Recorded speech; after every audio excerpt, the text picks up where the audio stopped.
함께 기도하시겠습니다. 우리의 싸우는 무기는 육신에 속한 것이 아니요 오직 어떠한 견고한 진도 무너뜨리는 하나님의 능력이라. 거룩하신 하나님, 주의 은총과 은혜에 감사합니다. 저희들의 연약함과 부족함 가운데 하나님의 도우심을 붙잡으며 살게 하여 주옵소서. 주여, 곤고한 가운데 주 앞에 기도하게 하시고 응답받게 하시고 하나님의 능력을 체험하는 삶이 되게 하여 주옵소서. 이 시간에도 도우시고 함께 하시며 연약한 종을 붙잡아 주옵소서. 예수님의 이름으로 기도합니다. 아멘. 찬송가 515장 1절 찬송 드리겠습니다.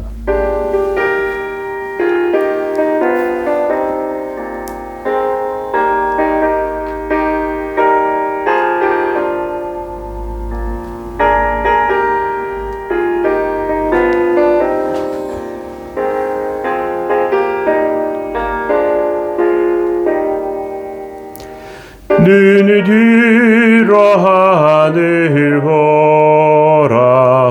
어지러운 세상 중에 곳곳마다 상한 영의 탄식 소리 들려온다. 빛을 잃은 많은 사람, 길을 잃고 헤매이며 당자처럼 기진하니 믿는 자여 어이할꼬. 아멘. 시편 74편 4절부터 12절까지 말씀 보시겠습니다. 주의 대적이 주의 회중 가운데서 떠들며 자기들의 깃발을 세워 표적을 삼으니 그들은 마치 도끼를 들어 살림을 베는 사람 같으니이다. 이제 그들이 도끼와 철퇴로 성소의 모든 조각품을 쳐부수고 주의 성소를 불사르며 주의 이름이 계신 곳을 더럽혀 땅을 덮었나이다. 그들이 마음속으로 이르기를 우리가 그들을 진멸하자 하고 이 땅에 있는 하나님의 모든 회당을 불살랐나이다. 주의 표적은 보이지 아니하며 선지자들도 더 이상 없으며 이런 일이 얼마나 오래는지 우리 중에 아는 자도 없나이다. 하나님이여, 대적이 언제까지 비방하겠으며 원수가 주의 이름을 영원히 능욕하리이까. 주께서 어찌하여 주의 손 곧 주의 오른손을 거두시나이까. 주의 품에서 손을 빼내시어 그들을 멸하소서. 하나님은 예로부터 나의 왕이시라. 사람에게 구원을 베푸셨나이다. 아멘. 오늘 시편 74편 두 번째 시간입니다. 하나님을 잃어버린 이스라엘 백성들, 그 오염된 성전의 결과를 오늘 말씀을 통해 나누기로 원합니다. 야생동물과 사람은 좋아하는 냄새가 다릅니다. 야생동물 특유의 냄새가 있습니다. 야생동물 몸을 잘 씻지 않고 먹는 것이 다릅니다. 야생동물은 그런 생활과 냄새를 좋아합니다. 어떠한 경우에 어린 새끼를 인간이 만지면 어미가 그 새끼를 죽이는 경우가 있습니다. 사람의 냄새가 묻어났기 때문에 그렇습니다. 인간은 매일 잘 씻고 향수나 로션 같은 것들을 사용하죠. 또 섬유유연제 같은 것으로 옷에서 좋은 냄새가 나기도 합니다.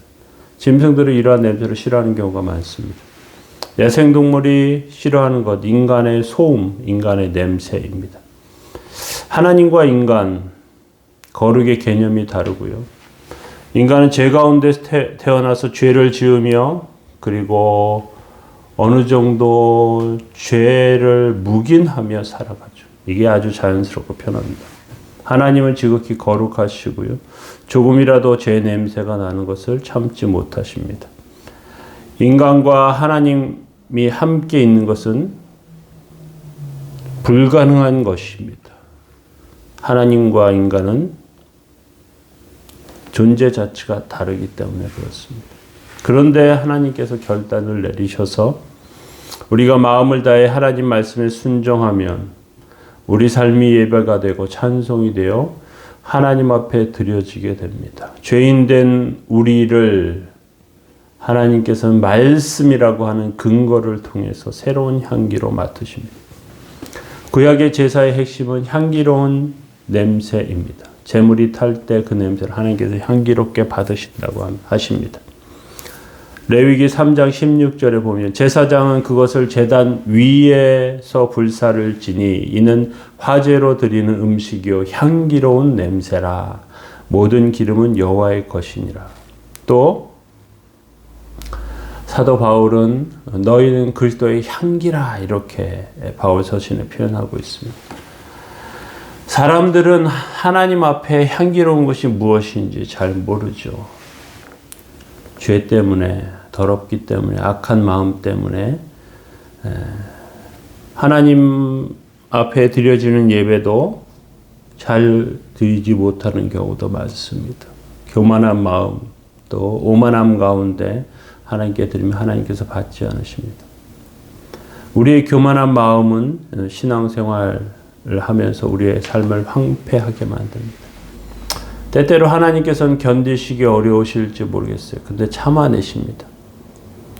참아내시다가 도저히 참지 못하신다고 하면 예배를 떠나십니다. 성전을 떠나십니다. 이사야서에 보면 하나님께서 견디지 못하시겠다고 하고 이 성전에서 드려지는 이 예배와 제사를 참지 못하시겠다는 그런 표현을 하십니다. 이러한 것들이 성전을 파괴하게 하고 이스라엘 백성을 망하게 합니다. 오늘 4절과 5절에 보면 주의 대적이 주의 회중 가운데서 떠들며 자기들의 깃발을 세워 표적을 삼으니 그들은 마치 도끼를 들어 살림을 베는 사람 같다. 주의 대적은 아마도 다윗 시대 블레셋이었을 것입니다. 후대로 가면 바벨론이었고요. 그들은 성전에서 떠들고 자기들의 깃발을 세웁니다.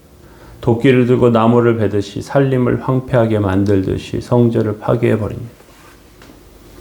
계속해서 6절과 7절에 이제 그들이 도끼와 철대로 성소의 모든 조각품을 쳐서 부수고 주의 성소를 불사르며 주의 이름이 계신 곳을 더럽혀 땅에 엎었나이다 이렇게 표현하고 있습니다. 이스라엘 백성들에게 성전은 굉장히 중요한 상징물입니다. 그것이 완전하다고 여겼습니다. 하나님께서 계신 곳이고 하나님께서 받으시기 때문에 그들은 성전이 유일무이한 하나님과의 통로라고 생각했습니다. 그런데 결국 성전은 파괴되었습니다.